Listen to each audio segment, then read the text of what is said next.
sa Vice Presidente at sa lahat ng mga opisyal pa na binibigyan ng parliamentary courtesy, i-waive nyo po yan.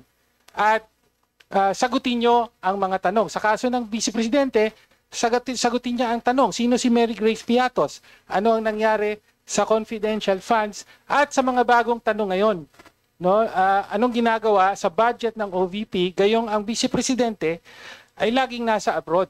No? Yun lang po, Mr. Chair. Maraming salamat. Okay, thank you very much. Really the rationale on here. But there were instances when the higher official or the co-equal official, like the Vice President, waived his or her parliamentary, I would say, parliamentary courtesy or parliamentary privilege.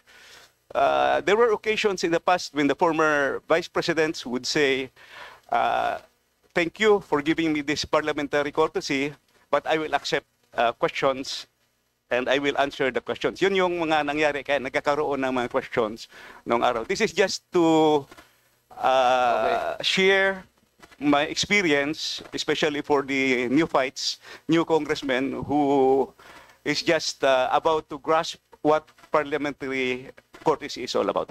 There is no Chair? substitute for experience from the elderly. Mr. Chair.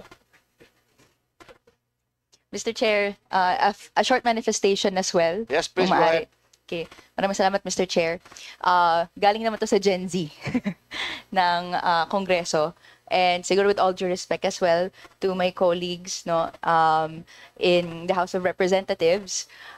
Una po, we take exception doon sa sinabi po na higher office ang President or Vice President. Sa pagtingin po namin, we are equally voted by the people. No? Tayo ay binigyan ng mandato to represent yung mga concerns nila, ng mga distrito natin, ng mga sektor natin. And sa sektor ng kabataan, ang pagtingin natin, no, we are living in exceptional times. And exceptional times, no, call for exceptional measures. Ibig sabihin po nito, sa oras na ito na tinatanong ng taong bayan kung paano ba talaga ginagamit yung budget ng gobyerno para dapat sa hatid ng mga serbisyo, pero lumalabas ngayon na sa iilan lang nabubulsa ito, dapat mas proactive po tayo sa pagbusisi ng iba't ibang aspeto ng budget. No, wala pong takas sa mata ng mga representante na hinalal para gawin po ang mga trabaho na ito. Okay. So similarly po, Mr. Chair, nagpapahayag din yung representation na ito ng dismaya no, doon sa naging developments nito, no? And especially right now, hanggang ngayon, years prior pa, hindi pa rin nasasagot kung saan napupunta at nasaan ang confidential and intelligence funds ni Vice President Sara Duterte. So, and other than this, nandiyan, and ito, we're hoping na for Tuesday, no, maisagot saan po ba napupunta yung pondo ng OVP. Ito po ba ginagamit pang bili ng flights across the world and hindi po natin nakikita kung saan nagre-reflect ito sa taong bayan. Yun lang po, Mr. Chair. I hope masagot po to the coming week, no? Pagka sumalang na po yung OVP. Okay, for the information of the new congressman, yung OVP confidential funds, alam ko po kung saan napunta. Dinala ko sa West Philippine Sea, nandun po, at pina-extend yung covered port doon at saka yung runway. So, I'm a witness to that dahil doon pinadala yun. Mr. Chair, last 600 manifestation. May I? Except for doon sa 125. So, Congressman... Well, last manifestation, Mr. Chair. Sinabi mo na kanina last, so let's give... Last of the last. Let's give... Wala na ba rito? Kung wala na... Pwede? Last na yan, ha? Yeah. Oh, sige. Sandali lang, Mr. Chair. I give you 1 minute. Yes, Mr. Chair. Okay, thank you. The tradition of granting parliamentary courtesy is one of the cherished and hallowed traditions of this House to strengthen the camaraderie, to strengthen the institution, the coordination between the institutions, between the executive and the legislative. It does not mean that we have compromised accountability, transparency, because all questions can still be answered at the plenary. Again, as I have said, this is a long and cherished tradition which I believe should be maintained and should be continued not only by the House of Representatives but also on the other side. No? Senate also practices that. And it's not only the parliament here in the Philippines, almost all parliaments nationwide, no, worldwide, do practice. Thank you. Yung British Parliament, yung Westminster type of parliament, they do practice the parliamentary courtesy. So I think that's the last of the last. Thank you, Mr. Okay. Chair. Mr. Chair. Okay. Mr. Thank you po. Chair, Thank you. Mr. Chair, Mr. Chair. last of the last na rin po. Mr. Chair. Mr. Chair, last. May I, Mr. Chair? Last of the last. Last. Mr. Okay. Chair. Thank you, Mr. Chair.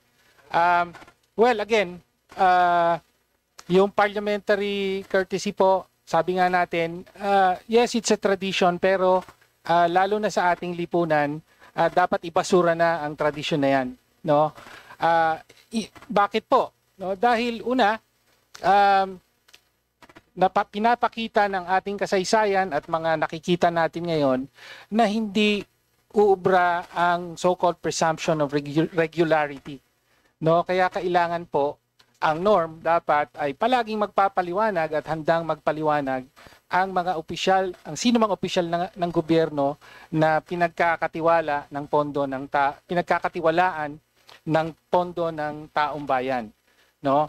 At pangalawang punto ay tanong ko, Mr. Chair.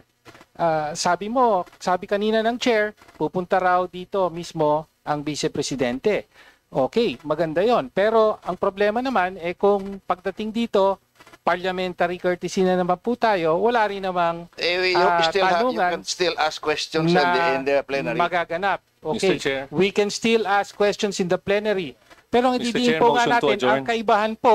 ang kaibahan po ay dito lamang sa committee level, Motion to direktang suspend, Mr. Chair. matatanong. Motion to I suspend. still have the floor. Direkta pong matatanong ang opisyal mismo, in this case, the Vice President. Alam naman natin lahat sa plenaryo, ang natatanong doon at sinasagot ay kapwa kongresista na natin. No, kaya iba po talaga rito. Kaya po, if this committee will still extend parliamentary courtesy to the Vice President, ako po ay naglalabas na ng hamon sa Vice Presidente mismo. That courtesy can always be extended by this committee, but it can always be waived by the official itself. So ang hamon ko po sa Vice Presidente at sa lahat ng mga official pa na binibigyan ng parliamentary courtesy, i-waive nyo po yan. At sagutin nyo ang mga tanong. Sa kaso ng Vice Presidente, sagutin niya ang tanong, sino si Mary Grace Piatos? Ano ang nangyari sa confidential funds? At sa mga bagong tanong ngayon, no, anong ginagawa sa budget ng OVP gayong ang Vice Presidente ay laging nasa abroad, no? Yun lang po, Mr. Chair. Maraming salamat. Okay, thank you very much. Yes. Motion to adjourn, Mr. Chair. Motion to suspend.